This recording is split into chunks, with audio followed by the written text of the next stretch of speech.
الحمد لله نحمده ونستعينه ونستغفره ونؤمن به ونتوكل عليه ونعوذ بالله من شرور أنفسنا ومن سيئات أعمالنا من يهد الله فلا مضل له ومن يضلله فلا هادي له ونشهد أن لا إله إلا الله وحده لا شريك له ونشهد أن سيدنا وسندنا وحبيبنا ومولانا محمدا عبده ورسوله الذي أرسله الله تعالى بالحق بشيرا ونذيرا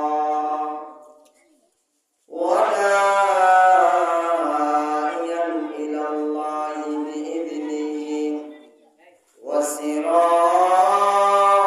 وسراجا منيرا أما بعد فأعوذ بالله من الشيطان الرجيم بسم الله الرحمن الرحيم في جنات يتساءلون عن المجرمين ما سلككم في سقر قالوا لم نك من المصلين ولم نك نطعم المسكين وكنا نخوض مع الخائضين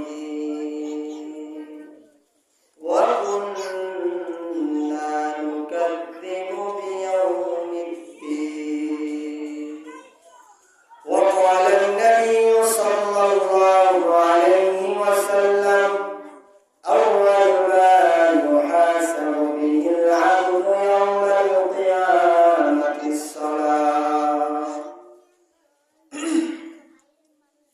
صدق الله المولانا العظيم وصدق رسوله النبي الكريم ونحن على ذلك من الشاهدين الشاكرين والحمد لله رب العالمين شكرا اللهم صل على محمد وعلى آل محمد আল্লাহ নবী সাল্লাল্লাহু আলাইহি ওয়াসাল্লাম হাদিসের মধ্যে বলেন, যে ব্যক্তি আমার উপর যে ব্যক্তি যত বেশি দুরূদ পড়বে কিয়ামতের দিন হাসরের ময়দানে ওই ব্যক্তির জন্য সুপারিশ করা আমার পক্ষে ওয়াজিব হয়ে যাবে। বলেন সুবহানাল্লাহ। তাহলে আমরা দুরূদ ইব্রাহিমকে পারি না? আমার সাথে কমপক্ষে জোরে না পড়লে মনে মনে আস্তে আস্তে পড়তে হবে, ঠিক আছে? আল্লাহুম্মা সাল্লি আলা মুহাম্মাদিন ওয়া আলা আলি মুহাম্মাদ কামা সাল্লাইতা আলা ইব্রাহিম ওয়া আলা আলি ইব্রাহিম ইন্নাকা হামিদুম মাজিদ। আল্লাহুম্মা বারিক আলা মুহাম্মাদিন ওয়া আলা আলি মুহাম্মাদ كما باركت على إبراهيم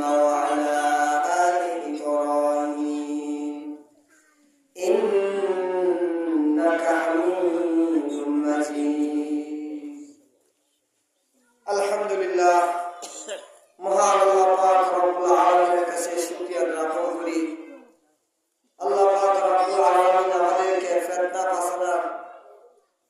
ফাসাদের জমানা থেকে যাচাই করে বাছাই করে এত সুন্দর জান্নাতের বাগান মজলিসের মধ্যে আসার এবং বসার তৌফিক দান করেছেন, সেজন্য অন্তরের অন্তঃস্থল থেকে শুকরিয়া আদায় করি আলহামদুলিল্লাহ। আল্লাহ পাক রব্বুল আলামিন অন্যত্র আয়াতের মধ্যে বলেন, মা ইয়াফআলুল্লাহু বিআযাবিকুম ইন শাকারতুম ওয়া আমানতুম। আমার বান্দা বান্দির ভিতরে যদি দুইটা গুণ থাকে, তাহলে আমি আল্লাহ পাক রব্বুল আলামিন আমার বান্দা বান্দীদেরকে আযাব দিয়ে কি করব? মা ইয়াফআলুল্লাহু বিআযাবিকুম ইন শাকারতুম ওয়া আমানতুম। দুইটা গুণ কি? এর মধ্যে প্রথম নম্বর গুণ হচ্ছে ইন শাকারতুম, বান্দা যদি তোমার ভিতরে শুকর গুজার ওয়ালা থাকে, শুকরকারী থাকে, শুকরিয়া আদায় করো। তুমি সুখে থাকো, কষ্টে থাকো, যতই অভাব তোমার আসুক না কেন, যদি তোমার ভিতরে একজন মানুষ, তুমি অভাব অন্তরের মধ্যে মুসিবতের মধ্যে পড়ে রয়েছে, একজন বান্দা এসে জিজ্ঞেস করলো, কিবা চাচা, কিবা ভাই, কি অবস্থা আপনার? তখন আপনি এই অবস্থায় যদি বলেন আলহামদুলিল্লাহ, তাহলে আল্লাহ পাক রব্বুল আলামিন কোরআন আয়াতের মধ্যে কি বলেছেন যে মা ইয়াফআলুল্লাহু বিআযাবিকুম, যদি আমার বান্দা বান্দির ভিতরে শুকর থাকে আর ঈমান থাকে, দুইটা গুণ যদি থাকে, আমি আমার বান্দা বান্দিদেরকে আযাব দিয়ে কি করব? সুবহানাল্লাহ। এই ছোট ভাইরা চিল্লায় না। আমি আপনাদের সম্মুখে যে আয়াতে কারিমা তেলাওয়াত করেছি, আমার আগে যিনি আলোচনা করেছেন আমার অত্যন্ত মহব্বতের মানুষ, বন্ধুবর মানুষ। আমি গত কয়েকদিন আগে বড়বাজার এক আলোচনার মধ্যে গিয়েছিলাম, সেখান থেকে আসার পর থেকে আমি অসুস্থ। উনি বলছে যে বাড়িতে আসছে, আমার বলছে আসো ওখানে একটু দেখা করে যায়। আমি মূলত আসছি ওনার সাথে দেখা করার জন্য, হাসান ভাইয়ের সাথে। আপনাদের এলাকারই সন্তান, অনেকের নাতি হয়, অনেকের ভাই হয়। আমি আসছি মূলত ওনাকে দেখার জন্য। আমার আগে যিনি আলোচনা করেছেন হাসান সাহেব, উনি নামাজের ব্যাপারে আলোচনা করেছেন। আমার আলোচনা হচ্ছে 4টা বিষয় নিয়ে। বলেন আমার সঙ্গে বলতে হবে, যার ভিতরে 4টা গুণ থাকবে ওই ব্যক্তি জান্নাতি, আর যার ভিতরে 4টা গুণ থাকবে না ওই ব্যক্তি কি জাহান্নামী। বলেন, যার ভিতরে 4টা গুণ থাকবে ওই ব্যক্তি জান্নাতি, আর যার ভিতরে 4টা গুণ থাকবে না ওই ব্যক্তি কি? আমার সাথে বলতে হবে জুড়ে। যদি আমার সাথে বলেন তাহলে আমি বুঝবো আমার কথা বুঝেন, আর যদি আমার সঙ্গে না বলেন তাহলে আমি বুঝবো যে আমার কথা আপনারা বুঝেন। আল্লাহ পাক রব্বুল আলামিন সূরা মুদাসসিরের মধ্যে বলেন, ফি জান্নাতিন ইয়াতাসাআলুন। আল্লাহ পাক রব্বুল আলামিন সূরা মুদাসসিরের শেষ অংশের দিকে জানিয়ে দেন, আমি আল্লাহ পাক রব্বুল আলামিন বান্দা বান্দির হিসাব কিতাব নেওয়ার পরে, শেষ হওয়ার পরে একদল বান্দা থাকবে জান্নাত, অপরদল বান্দা থাকবে জাহান্নামের মধ্যে। আল্লাহ পাক রব্বুল আলামিন জান্নাতি ব্যক্তির চোখের মধ্যে এমন একটি পাওয়ার দিবেন, বলেন কেমন পাওয়ার? দুনিয়ার জমিনের মধ্যে যদি সমস্ত দুনিয়ার মানুষকে একত্রিত করা হয়, একত্রিত হওয়ার পর জান্নাতি ব্যক্তির অর্থাৎ একত্রিত হওয়ার পর প্রত্যেকটা মানুষকে চক্ষুর পাওয়ারকে যদি একান্ন করা হয়, এর চেয়ে বেশি জান্নাতি ব্যক্তির একটা চক্ষুর পাওয়ার আল্লাহ পাক রব্বুল আলামিন বেশি দিবে। জান্নাতি ব্যক্তি জান্নাতে যাওয়ার পর তার দৃষ্টি শক্তি এত পাওয়ার থাকবে, বলে কেমন পাওয়ার? এই ব্যক্তির দৃষ্টি পাওয়ারটা এমন হবে, তার দৃষ্টিকোণটা আল্লাহ পাক রব্বুল আলামিন এত পরিমাণ দিবেন। জান্নাতি ব্যক্তি অর্থাৎ জান্নাতি ব্যক্তি আর জাহান্নামী ব্যক্তির মধ্যে কথোপকথন হবে। জান্নাতি ব্যক্তি যখন তার চোখ দিয়ে দেখতে পাইবে, ওই ব্যক্তিটা দুনিয়ার জীবনের মধ্যে আমরা একই সাথে চলাফেরা করেছি। জান্নাতি ব্যক্তির চোখের নজরের মধ্যে যখন আসবে, দৃষ্টির মধ্যে আসবে, কাছে গিয়ে জিজ্ঞেস করবে, কিরে ভাই দুনিয়ার জীবনের মধ্যে একই সাথে চলাফেরা করেছি, কিরে ভাই দুনিয়ার জীবনের মধ্যে একই বাজার থেকে বাজার হাট করেছি, কিরে ভাই দুনিয়ার জমিনের মধ্যে কত জায়গার মধ্যে প্রমাণ করেছি, সফর করেছি, দুনিয়ার জমিনের মধ্যে আনন্দ উল্লাস করেছি। আজকে তুমি সাকার নামক জাহান্নামের মধ্যে কেন?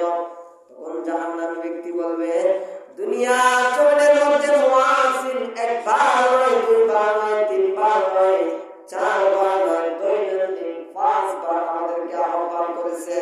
500 বার বলেছে হাইয়া আলাস সালাহ। ও দুনিয়ার মানুষ, ও দুনিয়ার স্বার্থপর মানুষ, নামাজের জন্য আসো। স্বার্থপর কেন বললাম? নামাজের জন্য আসো। মুয়াজ্জিন একবার নয়, দুইবার নয়, দৈনন্দিন 5 বার আমাদেরকে মসজিদের দিকে আহ্বান করেছে। কিন্তু আমরা মসজিদের দিকে না যাওয়ার কারণে জান্নাতি ব্যক্তি আয়েশা জিজ্ঞেস করবে, সাকার জাহান্নামের মধ্যে তুমি কেন? তখন জাহান্নামী ব্যক্তি বলবে, দুনিয়ার জমিনের মধ্যে আমি ব্যবসা বাণিজ্যকে পরিত্যাগ না করে রবের হুকুমকে প্রাধান্য দেই না। আর দুনিয়ার জমিনের মধ্যে আমি ব্যবসা বাণিজ্যকে পরিত্যাগ করে রবের হুকুমকে যদি আজকে প্রাধান্য দিতাম তাহলে আমি জান্নাতে থাকতাম। আর দুনিয়ার জমিনের মধ্যে আমি রবের হুকুমকে প্রাধান্য না দেওয়ার কারণে আনিল মুজরিমিনা মা সালাকাকুম ফি সাকার। জান্নাতি ব্যক্তি জানতে চাইবে তুমি সাকার নামক জাহান্নামের মধ্যে কেন? জাহান্নামী ব্যক্তি ডাক দিয়ে বলবে, আমি সাকার নামক জাহান্নামের মধ্যে আসার প্রথম নম্বর কারণ হচ্ছে দুনিয়ার জমিনের মধ্যে আমি মুসল্লি ছিলাম না। মুসল্লি না থাকার কারণে আমি জাহান্নামের মধ্যে চলে আসছি। বলে মুসল্লি কি? দুনিয়ার জমিনের মধ্যে মুয়াজ্জিন আযান দিয়েছে, নামাজের জন্য আহ্বান করেছে। আমি মুসল্লি না থাকার কারণে আল্লাহ পাক রব্বুল আলামিন আজকে আমাকে জাহান্নামের মধ্যে দিয়েছেন। তাহলে একটু চিন্তা করে দেখেন, দুনিয়ার জমিনের মধ্যে যদি আপনি নামাজি হয়ে যান, আমার মালিক জানায় দেয় দুনিয়ার কোন গোলামের কথা না, একমাত্র আল্লাহ পাক রব্বুল আলামিনের কথা। তুমি যদি নামাজি হয়ে যাও, আল্লাহ বলেন ক্বালু লান্নাকুম মিনাল মুসাল্লিন, তুমি যদি নামাজি হয়ে যাও আমি আল্লাহ ঘোষণা দিলাম তুমি জান্নাতি হয়ে যাইবা। এবার একটু চিন্তা করেন, আপনি যদি নামাজি না হন তাহলে আপনার কি অবস্থা হবে? 1 নম্বর অবস্থা হবে আপনি জাহান্নামের মধ্যে চলে যাবেন। 2 নম্বর কি অবস্থা হবে? আল্লাহ নবী বিশ্বনবী রাহমাতাল লিল আলামিন হাদিসের মধ্যে জানায় দেয়, উম্মত শোন, তুমি যদি নামাজ না পড়ো তাহলে তোমার কি অবস্থা হবে?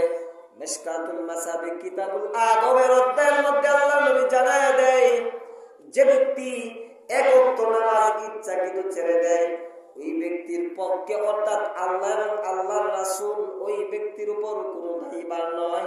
এবং যে ব্যক্তি 1টা ওয়াক্ত নামাজ বিনা ওযরে ছেড়ে দিবে, আল্লাহ বলেন ওই ব্যক্তির, ওই উম্মত এবং বান্দার প্রতি কোনো আমার আক্ষেপ নাই। বলেন না নাউযুবিল্লাহ।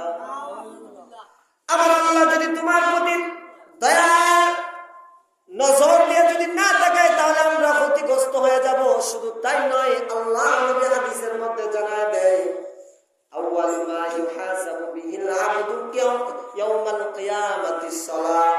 কিয়ামতের দিন আগে সর্বপ্রথম কি হবে? নামাজের হিসাব হইবে।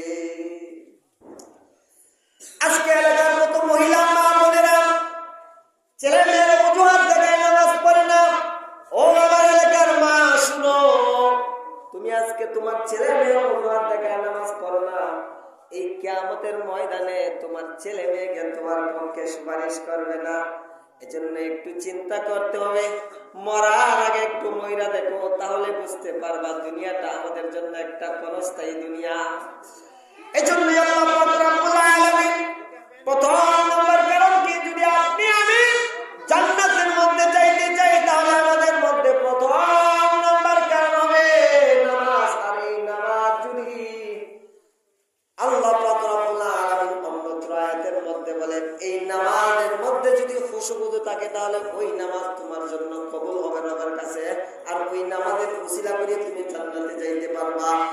আর এমন মানুষ আছে দুনিয়ার জমিনের মধ্যে এমন ভাবে নামাজ পড়ে যেই নামাজের মধ্যে খুশু নাই, ফুজু নাই। ওই নামাজ যদি আপনার ভিতরে থাকে তাহলে কবুল হবে না রবের দরবারে, বরং নাফরমান হিসাবে তুমি রবের কাছে কবুলিত হইবা। জান্নাতি ব্যক্তি আয়েশা আবার জিজ্ঞেস করবে, আনিল মুজরিমিনা মা সালাকাকুম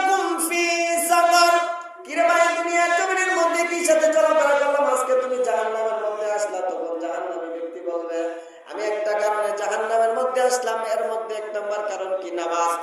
জান্নাতি ব্যক্তি আয়েশা জিজ্ঞেস করবে, কিরে ভাই, দুনিয়ার জমিনের মধ্যে আর কি তুমি কোনো কারণে জাহান্নামের মধ্যে গিয়েছো না নিয়া? তখন জাহান্নামী ব্যক্তি বলবে, হ্যাঁ আমি আরো কারণে গিয়েছি। তখন জান্নাতি ব্যক্তি জানতে চাইবে কি কারণে? তখন জাহান্নামী ব্যক্তি বলবে, ওয়ালাম নাকু নুতআইমুল মিসকিন। দুনিয়ার জমিনের মধ্যে এতিম মিসকিন যারা আছে তাদেরকে আমরা রবের সন্তুষ্টির জন্য খাওয়াইছি না। যে ব্যক্তি এতিম মিসকিনকে রবের সন্তুষ্টির জন্য খাওয়াইবে না, আল্লাহ পাক রব্বুল আলামিন কোরআনের মধ্যে ঘোষণা দিয়ে দেন ওই ব্যক্তির স্থান হলো জাহান্নাম। তাহলে আল্লাহ পাক রব্বুল আলামিনের কোরআনের ভাষ্য অনুযায়ী বোঝা যায় যে ব্যক্তি এতিম মিসকিনকে খাওয়াইবে তার জন্য জান্নাত আল্লাহ নির্ধারিত করে রেখেছেন। সুবহানাল্লাহ। কিন্তু আজকাল সমাজের মধ্যে রাষ্ট্রনায়ক যেই হোক, আওয়ামী লীগ হোক, বিএনপি হোক, জাতীয় পার্টি হোক, তবে রাষ্ট্রনায়কের পক্ষ থেকে এলাকার এতিম মিসকিনের জন্য বিভিন্ন জিনিস আসে। কিন্তু ওই রাষ্ট্রনায়কের পক্ষ থেকে আসার পর কিছু কিছু এলাকার মেম্বার চেয়ারম্যান আছে ওই এতিম মিসকিনের মাল আত্মসাৎ করে। বলেন ঠিক কিনা বেটি? বিশ্বাস হয় না আপনাদের বিশ্বাস হয় না? রাষ্ট্রীয় তহবিল থেকে আসে না এতিম মিসকিন গরিব অসহায়দের জন্য আসে না অনেক কিছু, এগুলো তারা ঠিক মতো পায় না।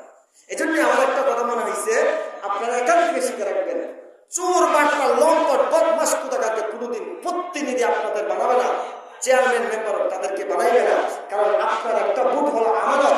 ওয়াল্লাযীনা হুম লিআমানাতিহিম ওয়া আহদিহিম রাউন। যে ব্যক্তি আমানতের খেয়ানত করবে, যার আমানত যাদের নাই, সে প্রকৃত ইমানদার হতে পারবে না। তাহলে আমাদের প্রত্যেকেরই চিন্তা করা উচিত, আমরা সমাজের মধ্যে এমন একজন ব্যক্তিকে বানাইতে হইব যে ব্যক্তি সৎ, যে ব্যক্তি ইখলাস, যে ব্যক্তি ভালো, যে ব্যক্তি নেককার। ওই ব্যক্তিকে যদি আপনি বানান তাহলে এতিম মিসকিনের মাল সে আত্মসাৎ করবে না, বরং এতিম মিসকিনের মাল যে জায়গার মধ্যে আসার কথা ছিল 10 টাকা, ওই জায়গার মধ্যে আমরা 20 টাকা বাড়াই দিবে। জান্নাতি ব্যক্তি আয়েশা জিজ্ঞেস করবে, শুধু তাই নয়, এতিম মিসকিনকে আদর স্নেহ করলে আল্লাহর নবী কি বলেন?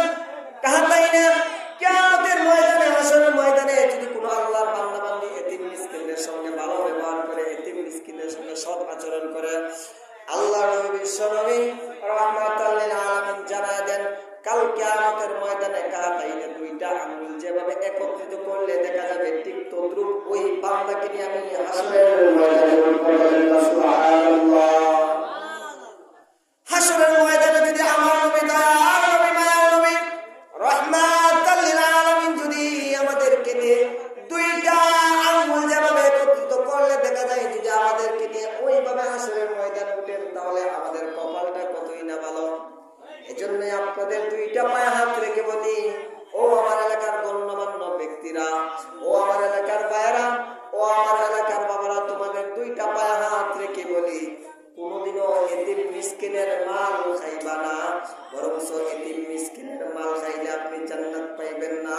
আর এতিম মিসকিনকে যদি আপনি সৎ আচরণ করতে পারেন, এতিম মিসকিনের মাল যদি আপনি নির্ধারিত যে মাল, ওই মাল দিতে পারেন, আল্লাহ বলেন তোমার জন্য জান্নাত আমি নির্ধারিত করেছি। সুবহানাল্লাহ। আল্লাহ নবী জানায় দেন, উম্মত শুনো, কাল কিয়ামতের ময়দানে, হাসরের ময়দানে সবচাইতে ভিক্ষুক হবে ওই ব্যক্তি যে ব্যক্তি মানুষের মাল অন্যায়ভাবে আত্মসাৎ করে খাইছে। এজন্য একটু চিন্তা করা উচিত। দুনিয়ার জীবনের মধ্যে আপনি বিশাল টাকাওয়ালা, বাড়ি-গাড়িওয়ালা, কাল কিয়ামতের ময়দানে যদি আপনি বেইজ্জতির মধ্যে উঠতে হয়, তাহলে আপনার এই টাকাওয়ালা পয়সাওয়ালা কোনো দাম নাই। বলেন ঠিক কিনা বেটি? দুনিয়ার জীবনের মধ্যে এমন মানুষ আছে আজকাল সমাজের মধ্যে। আমরা যখন মাদ্রাসায় পড়তাম, আমার এক হুজুর, ওনার বাড়ি ছিল নারায়ণগঞ্জ। একটা এতিম ছেলের ব্যাপার বললেন। এতিম ছেলের বাপ সম্পত্তি ছিল